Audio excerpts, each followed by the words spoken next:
Baik, Assalamualaikum warahmatullahi wabarakatuh. Perkenalkan kami dari kelompok DOR YF4512.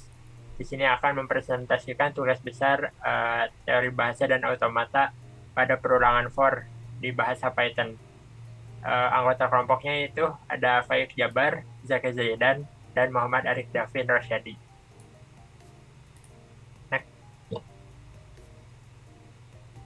Yang pertama yaitu saya akan menjelaskan mengenai dasar teori. Yang pertama yaitu CFG atau Context Free Gramming.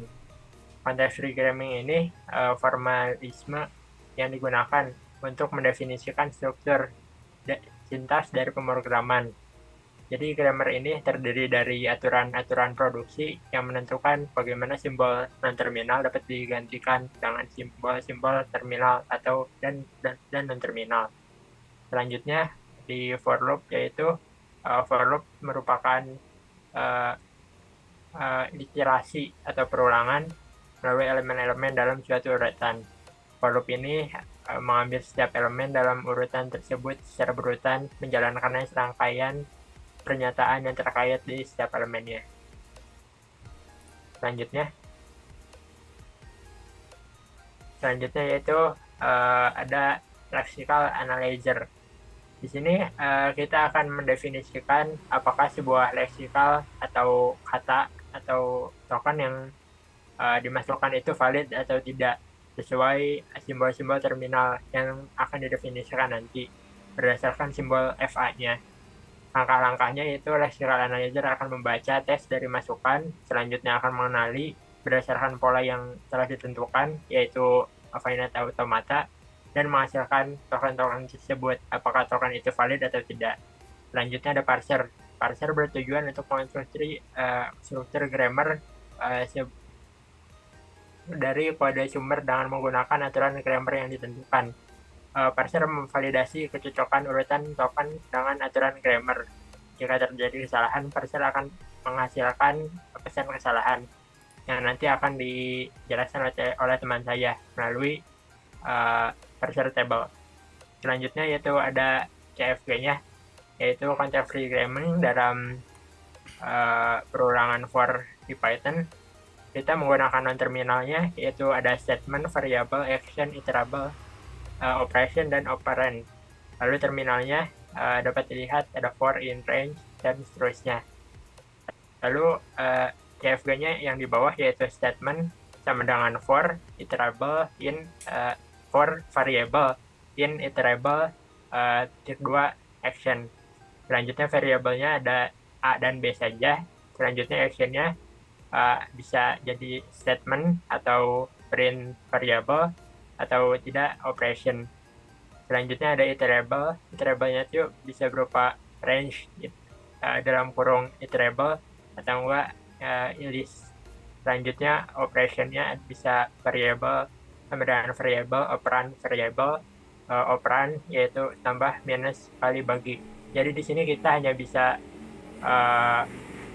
print pertambahan matematika sederhana dan juga dipanggil for-nya lagi di dalam for itu. Selanjutnya akan dijelaskan oleh teman saya. Nah, selanjutnya adalah rancangan finite automata. Ini untuk mengecek apakah string yang sudah dimasukkan itu sudah sesuai. Nah, jika ada string list, range, print, for, atau in, maka akan di-accept. Dan juga misalnya ada simbol tanda tutup kurung sama dengan plus jumlah dan yang lain, maka akan di-accept. Lanjut. Selanjutnya saya akan menjelaskan tentang kode leksikal. Nah, ini adalah kode leksikalnya. Nah, pertama akan diminta input dari user. Nah, terus input dari user itu akan diubah menjadi huruf kecil dan ditambah pagar yang artinya end of state. Nah, selanjutnya ada dibuat list untuk nampung alfabet kecil. Terus ada state list, yaitu kumpulan state yang ada di dalam list. Nah, selanjutnya inisiasi transition table. Selanjutnya bagian ini adalah untuk menginisiasi transition table dengan error. Nah, selanjutnya ini adalah bentuk finite automata dalam kodenya. Jadi misalnya key 0 ketemu F, maka key 1 dan seterusnya gitu. Nah, ke paling bawah. Nah, di sini ada inisiasi idxchar, state, sama current token. Karena belum ada apa-apa, maka kosong. Nah, penelusuran akan berlanjut sampai string itu bukan accept, tidak sama dengan accept. Nah, pertama akan diambil input user, huruf pertama dari input user, lalu akan dicek apakah accept atau tidak. Nah, itu if state sama dengan key 15, artinya misalnya udah nyampe accept, nanti akan di output ini valid atau tidak. Nah, jika error, maka akan nge-print error dan nge-break. Nah, jika nyampe akhir state-nya itu adalah accept, maka sentence itu input dari user itu adalah valid. Nah, berikut contoh inputnya, contoh kalimatnya. For I in range B, terus for I in list A sama dengan A plus B. Nah, bisa dilihat setiap token di dalam masukan itu akan dicek apakah valid atau tidak. Nah, nyampe akhir karena valid semua, maka kalimat tersebut adalah valid. Dan selanjutnya adalah parser yang akan dijelaskan teman saya, Faik. Oke, selanjutnya adalah parsing table. Eh, Pertama, ketika kita melakukan terminal statement ini hanya bisa menerima for. Ketika menerima for akan menghasilkan for variable initerable titik 2 action. Lalu untuk selain itu maka akan terjadi error. Lalu selanjutnya adalah variabel. Untuk variabel ini hanya bisa membaca A dan B, akan mengoutputkan string A dan B. Lalu selanjutnya adalah action. Untuk action ini bisa membaca for. Untuk ketika membaca for akan mengoutputkan statement, mengeluarkan terminal statement. Lalu selanjutnya adalah ketika membaca print maka akan mengoutputkan print. Lalu terminal variable. Lalu selanjutnya ketika membaca A dan B maka akan mengoutputkan atau mengeluarkan operation. Lalu selanjutnya adalah iterable. Iterable ini bisa membaca range. Nah, ketika membaca range ini akan mengoutputkan range kurung variable. Selain itu, selanjutnya adalah list. Ketika membaca list maka akan mengoutputkan list. Selain itu akan terjadi error. Lalu selanjutnya adalah ketika terminal operation. Operation ini hanya bisa membaca A dan B. Ketika membaca A dan B maka akan mengoutputkan variabel sama dengan variabel, operan, lalu variabel. Lalu terakhir adalah operan. Untuk operan ini hanya bisa membaca simbol penjumlahan, perkalian, minus, dan juga bagi. Selain itu akan terjadi error. Selanjutnya adalah implementasi kode untuk for loop parser. Pertama kita akan meminta user untuk memasukkan kalimat.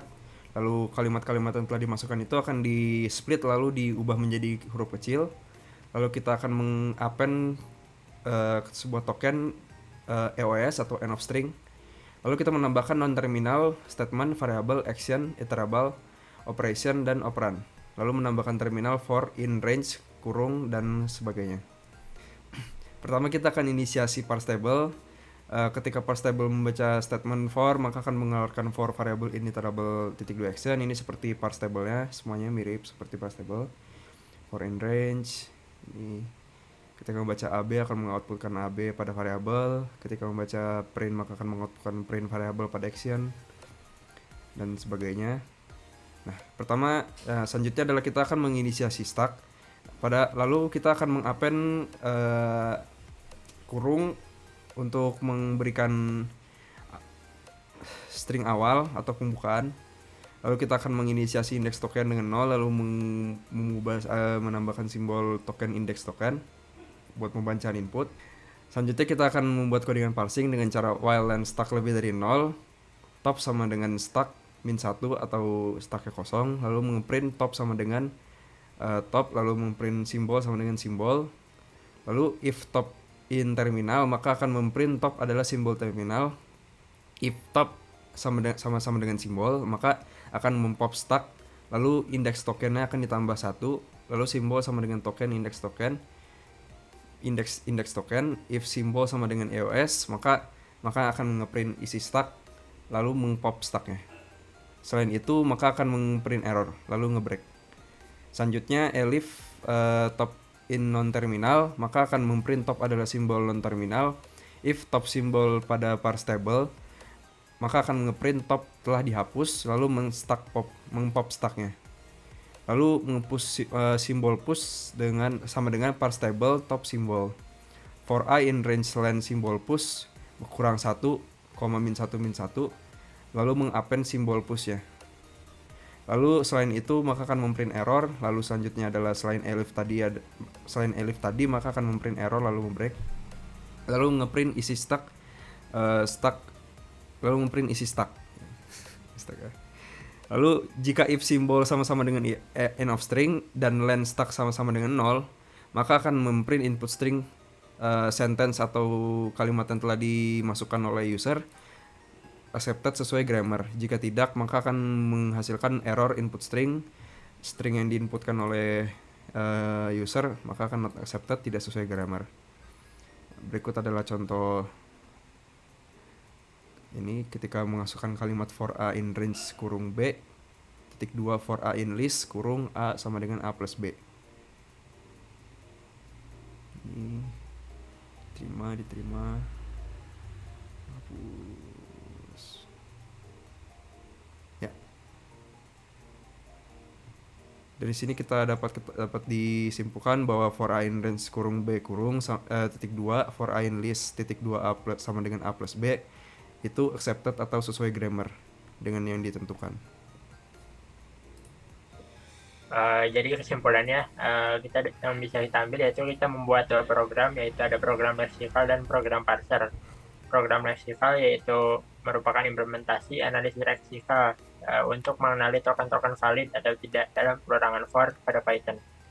Dengan menggunakan tabel transisi automata, program ini mengenali token yang valid berdasarkan aturan yang ditentukan yang tersebut.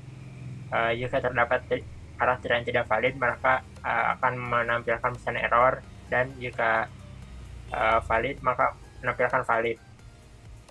Selanjutnya yaitu program parser. Ini merupakan implementasi parser yang digunakan untuk memeriksa kecocokan struktur sintaksis pada perubahan for pada Python.